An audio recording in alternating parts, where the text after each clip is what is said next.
Bom, o engenheiro agrônomo consultor Gilberto tem 15 anos de experiência no Mato Grosso e tem 9 anos de experiência aqui na região de Lucas, é isso? Técnico em agropecuária, muito bem.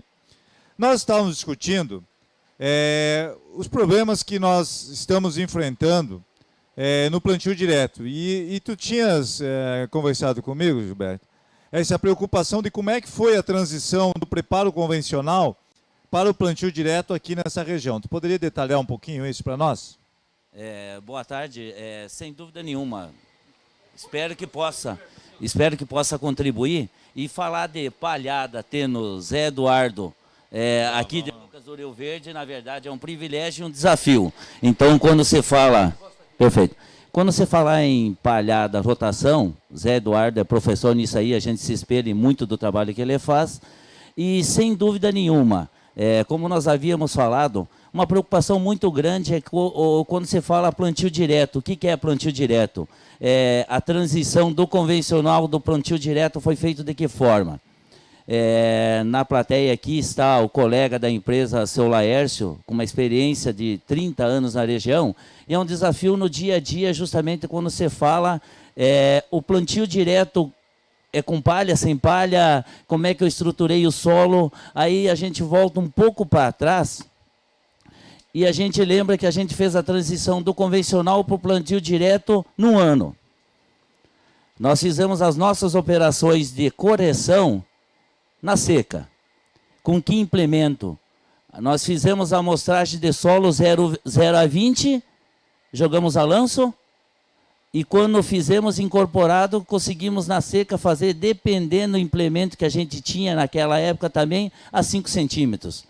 Então são desafios simples que a gente começa a ver hoje, quando a gente vai escarificar ou aerar, que deveria ser feito, se gostaria de ser feito com culturas, mas em função de área, em função de clima, você faz com equipamentos, e aí você se depara escarificando uma área de 20 anos de plantio, aonde você começa a encontrar raízes lá de estoca ainda a 20 centímetros, ou seja, é o desafio do dia a dia, formar palhada, trabalhar perfil, sistema radicular. Então, não tenho dúvida nenhuma, a viabilidade, a sustentabilidade a longo prazo passa numa rotação. E o que nós temos hoje ainda é sucessão, com exemplos que nos alegram. Sucessão quem faz é o Eduardo. Nós fizemos, rotação, nós fizemos sucessão. Tá bem, depois nós vamos chegar lá no Eduardo. Mas por enquanto, então, eu queria dizer que a tua avaliação foi de que nós fazíamos um preparo convencional que não era de excelência, era um preparo convencional, vamos dizer assim, ruim, e passamos para o plantio direto sem nos preparar para isso.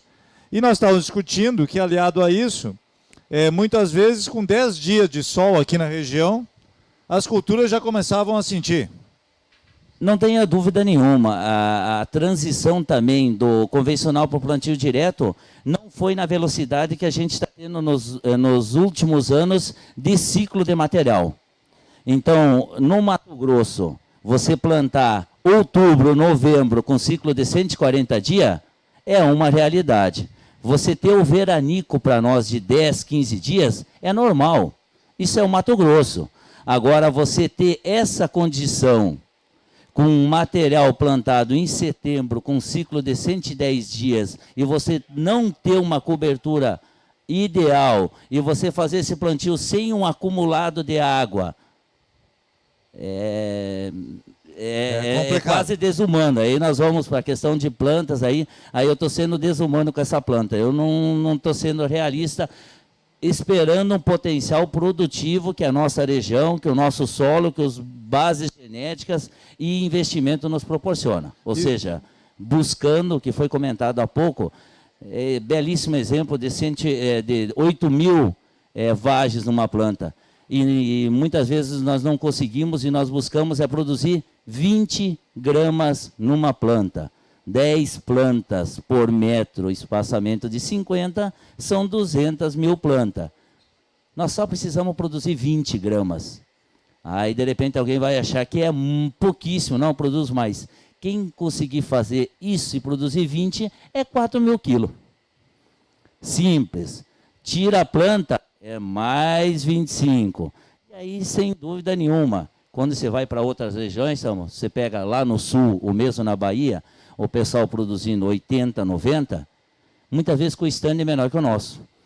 Sem dúvida nenhuma. Aí é particularidade de talhão, de genética, de época de plantio, de investimento. Mas papel e calculadora é fácil de fazer. Aceita tudo, mas não tem muito mistério. O tal do 70 sacos não é difícil. Mas, Gilberto, eu queria seguir nessa linha de raciocínio. Então, nós fizemos uma transição do convencional para o plantio direto, no qual nós não conseguimos fazer uma correção profunda do solo. E também tinha problema de compactação, porque tu estava me falando que tu tem dados que a infiltração, a taxa básica de infiltração, era de 30 milímetros de água somente. Na verdade, esse é um dado que todo produtor tem acesso, é só mandar coletar solo, manda para laboratório e solicita capacidade de campo. Então, a nossa capacidade de campo, na grande maioria, mesmo os outros, você vai ver capacidade de campo de 30, 40, dificilmente vai extrapolar isso aí. Essa interpretação é muito simples. Choveu 100 milímetros. O que o solo vai reter é 40, os outros 60 foi. Não vai se eu consigo ter um perfil melhor, se eu consigo ter uma boa concentração de matéria orgânica, uma boa concentração de palhada, aí sem dúvida nenhuma é nessa linha, Telmo. Ou seja, é nessa linha que se faz. Então eu queria fazer um resumo do que foi dito até agora, para a gente contextualizar o desafio que nós temos. Então, veja, de um lado, nós não fizemos uma boa correção da acidez, especialmente de camadas profundas. De outro lado, nós temos a compactação e uma pouca armazenagem de água no solo. E falta de cobertura para diminuir a evaporação, para diminuir o efeito do sol que tu estás, João Batista, preocupado. Então, esse é o cenário. Agora eu queria discutir as alternativas que vocês estão utilizando para reverter esse cenário que ele já ocorre em muitas propriedades. Podemos começar com a rotação ou sucessão de culturas. Volto a falar, nós fizemos dentro do grupo, nós fizemos sucessão de culturas. Então nós temos por premissa 100% da área é ocupado com a cultura de soja, e aí entra na sucessão a cultura de milho. Claro que a cultura de milho ela não contempla na íntegra a área, em função de textura, época e também a questão de mercado. Mas aonde não vai milho, toda a área é coberta com cultura, na sua totalidade gramíneas, está entrando muito também a questão de crotalária, mas sem dúvida nenhuma que se vê, há pouco eu comentei do Zé Eduardo, uma cobertura onde eu tenho um consórcio de coberturas. Então, eu tenho nesse consórcio nabo, crotalária, milheto, várias elas, onde eu tenho também sistemas radiculares distintos, onde me auxiliam na descompactação, o outro me auxilia no manejo de nematóide, o outro me auxilia com uma produção de matéria seca que automaticamente me recicla potássio. Então, sem dúvida nenhuma. Agora, por questão de mercado, logística, tudo, não tenha dúvida nenhuma. Eu até exemplifico muitas vezes o seguinte, me corrija, Dirceu, quando entrou o Sternectus lá, o raspador no sul, não é que o sul quis plantar milho, se viu obrigado a plantar milho. Se viu obrigado, foi obrigado a fazer. No momento que plantou milho, no outro ano aconteceu um troço que ninguém não estava, até todo mundo se assustou. Colheu 10 sacos de soja a mais sem fazer nada. Quando começou a ver um troço disso aí, disse, opa, o que está acontecendo? Tenho convicção, tecnicamente, que a hora que nós fizermos isso também no nosso solo, não sei qual vai ser a resposta, mas ela vai ser positiva com toda certeza. Agora também tem o outro lado. A viabilidade dessa rotação, mercado de milho, todo mundo fazer, não fazer, também são várias coisas que tecnicamente elas são efetivas, mas economicamente elas não se encontram em caixa muitas vezes.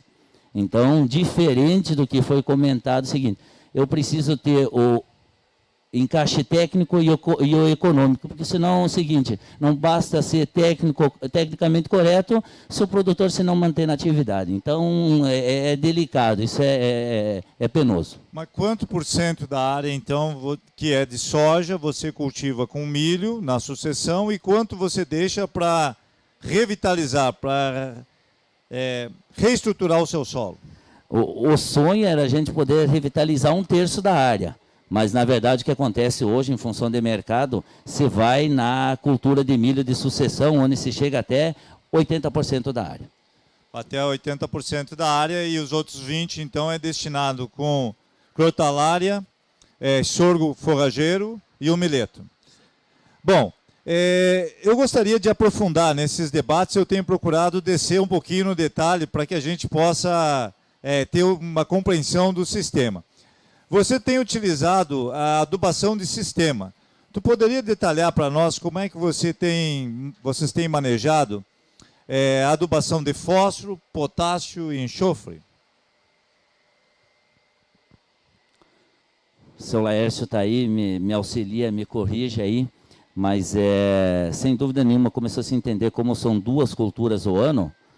Então, era muito oneroso para o solo eu fazer soja e depois vir na sucessão do milho, onde há 6, 7 ou 10 anos atrás se colhia 70, 80, e hoje se vê como muitos produtores aqui da região produzindo 140, 150 sacos de milho por hectare.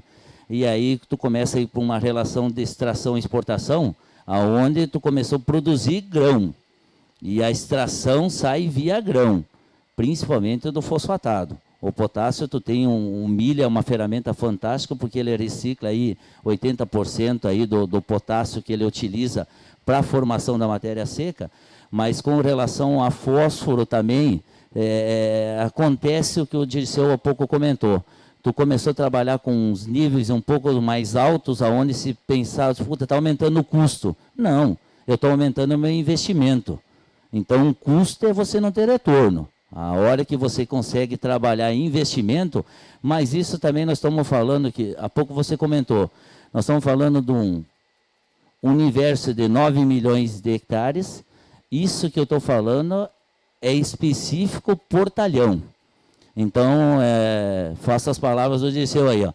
Você dá comida para quem te retorna. Você vai pela aptidão. Se você tem fazendas ou talhão, e isso cada um é peculiar de cada fazenda, de cada região. De repente eu vou estar falando alguma coisa, vai investir num talhão que a aptidão dele é os 50 sacos. Encontre a forma de viabilizar os 50 ou vá para uma outra atividade. Mas dentro da fazenda você também tem talhões de 100 sacos que ele está te avisando, pedindo, diz, me ajuda um pouquinho que eu vou te dar 100. Então, é bem peculiar isso aí, por região e por fazenda. Nós vamos voltar ao tema, mas eu sempre queria ir pontuando. É muito importante, quando a gente passa a fazer uma sucessão, que a gente faça esse balanço de quanto está saindo via grão para repor isso. É muito importante manter o solo sempre equilibrado. Mas tu tinha me comentado que vocês têm uma atenção especial à calagem e a entrada de enxofre. Você sabe que eu sou um pesquisador que gosto muito desses temas. Tu poderia detalhar para nós como é que vocês manejam a questão da calagem e a importância do enxofre no sistema produtivo? Com relação à calagem, não tenha dúvida nenhuma. São 2 fontes aí, é um trabalho de uma vida do seu Laércio na região, e você pega o seguinte, é uma das fontes mais baratas de eu tamponar solo. Se não vou trabalhar com cálcio e magnésio equilibrado, eu vou ter outros, ou mesmo indisponibilizando fertilizante. Então, a calagem é um critério muito criterioso, é seguido, se estima quase que 1/3 da área todo ano retorna com corretivo, não tenha dúvida nenhuma, o corretivo é uma linha mestra, e nos últimos anos, em função de mercado, também se tornou interessante a aquisição do fosfatado via super simples, que é o sonho de todo profissional, não tenho dúvida nenhuma de comentar isso aí, tenho toda certeza, só que muitas vezes tu ficava inviabilizado por custo ponto de fósforo. Agora, os últimos anos se tornou uma relação interessante, e aí é um produto espetacular que tu tem cálcio e enxofre. E aí nós vamos para uma regra, onde eu faço uma sucessão, onde eu tenho soja, que já é extremamente importante, é uma planta que a maior demanda dela vai para nitrogênio, e depois eu tenho milho, que meu aporte, muitas vezes, de fertilizante de maior investimento é o nitrogênio. E se eu não tiver um equilíbrio de enxofre, existe uma relação direta. Varia, não sou eu que vou determinar isso aí. Varia, mas é o seguinte, é bem simples, é 1 para 10 ou é 1,2 para 12. Se eu não tiver o enxofre, na planta simplesmente não é que ela não vai absorver, mas ela não vai aproveitar esse nitrogênio. Então existe uma relação direta nisso aí. Além do que tu falaste, Gilberto, o que eu queria destacar para os senhores é que, além do enxofre ser muito importante para a nutrição da planta, ele é muito importante para nós aprofundarmos o sistema radicular e para que nós tenhamos a mobilização vertical das bases no perfil, fazendo com que nós tenhamos uma camada de enraizamento. Então, esse programa de calagem, ele é muito bem complementado com a adição do sulfato e também do nitrato, certo? Então, esses componentes aí vão nos ajudar a quimicamente melhorar o perfil. Mas vocês fazem também algumas coisas interessantes, e eu estou aqui com o nosso especialista em sementes, o professor Paulo Djalma, e eu queria escutar um pouquinho a respeito da importância da semente na produção e depois na distribuição da semente. Como é que vocês fazem a distribuição das sementes, a semeadura na GGF? Com relação à semente, hoje de manhã, quando estava do Ministério da Agricultura, desculpa, isso aí, o Guerra, a gente tem um contato, e aquele sempre a gente estava até comentando, como é branda a legislação brasileira quando você fala semente. Quando sai fora, começa com outros, o pessoal quase não acredita que uma legislação demanda 80 de germinação e nem fala nada de vigor, então é uma lástima. Claro que nós nos defendemos o quê? Procurando parceiros que você olha no olho do cara e tu tem uma relação saudável. É o que nós temos para fazer e é dessa forma. Quanto à semente, não tenha dúvida nenhuma, é o componente mais importante, com exceção de biológicos, outros, é o ser vivo. Então, o restante aí, tu dá um dia antes, um dia depois, 10 quilos a mais, 10 quilos a menos, é o seguinte, muitas vezes tu consegue ainda te dar uma margem. Agora, a semente é o crucial, porque você tem o seguinte, a gente sempre brinca, você tem um momento para fazer o trem bem certo e todo o ciclo para se orgulhar do que você fez bem, ou todo o ciclo da planta para ver que você fez. Então, assim, diretamente de semente, resumindo, é isso. Germinação e vigor é tudo.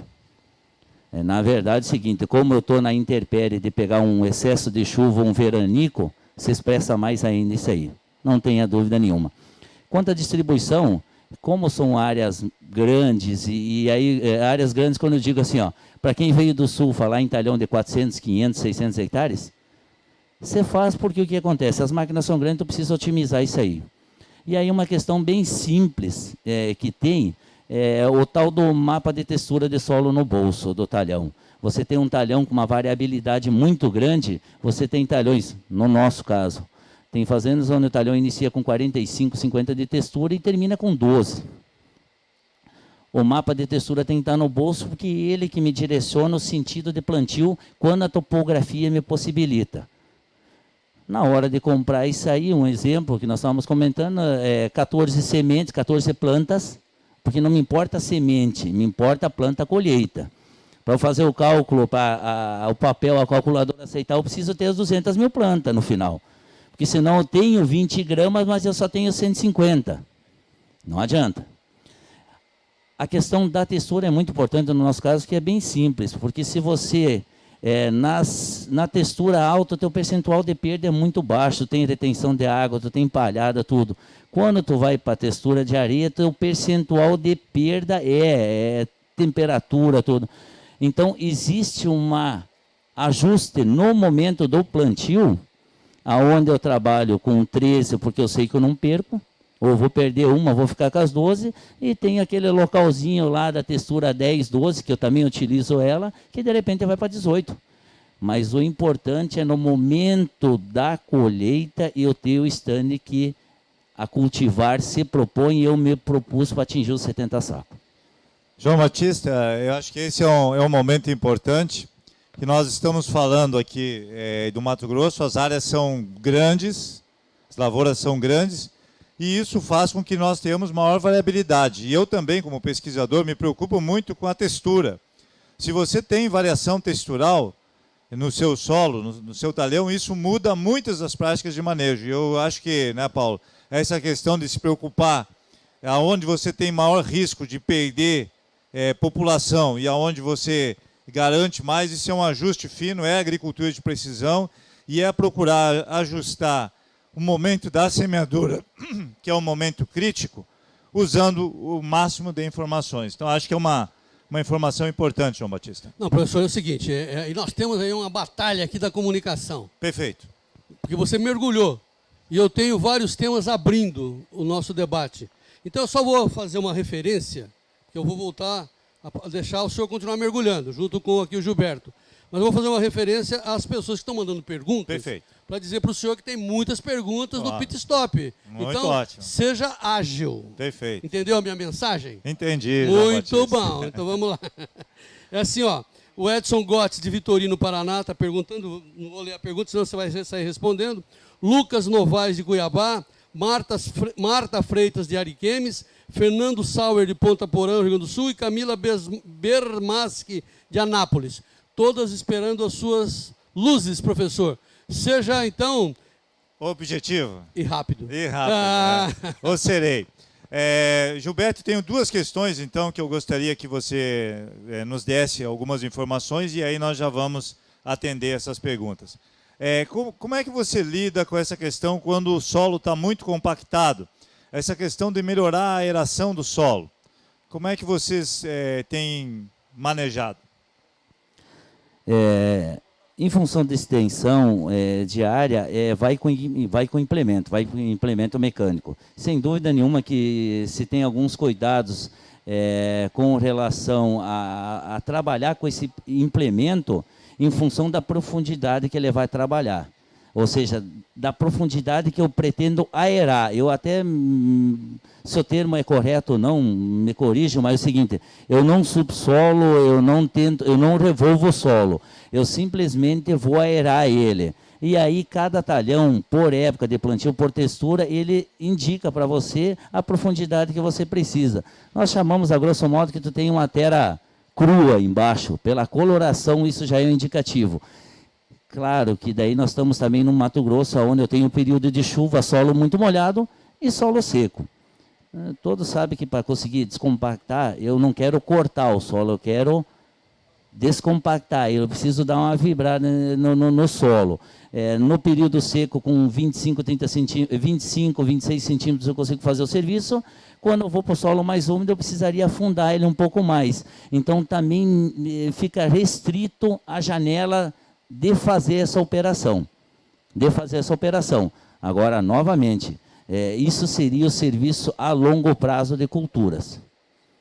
A longo prazo eu tenho culturas, longo prazo quando se diz também, de repente com 4, 5, 6 anos já começa a ter resultados natos. Ou seja, não existe melhor descompactador que o sistema radicular de planta. Certo? A única questão é conseguir efetivar isso aí. Então, como o histórico, aquilo que nós falamos antes, como saiu do convencional para o plantio direto, a aeração mecânica está se tornando assim, está surtindo efeitos. Com todo detalhe também é o seguinte, dependendo do histórico do talhão. Não existe cartilha mais importante que o seu histórico. Ele é uma ferramenta fantástica. Ela é uma ferramenta fantástica. E aplica calcário antes da escarificação? Não tenha dúvida nenhuma. Manejado, tu consegue trabalhar com calcário a lanço, porque você vai fazendo o quê? Na verdade, só uma reposição do que todo ano está sendo consumido. À medida que você vai ter que trabalhar com quantias acima de 2.000 quilos, nesse aí, com toda certeza a tua amostragem já foi de 0 a 20. Se você trabalhar com volumes acima de ser todo ele a lanço, você corre o risco de deixar esse calcário. É o seguinte, se você jogar uma saturação em 0,5 centímetros muito alta, é onde vai estar alojada a tua semente. Então, existem vários critérios que tem que ser antenado à questão do corretivo.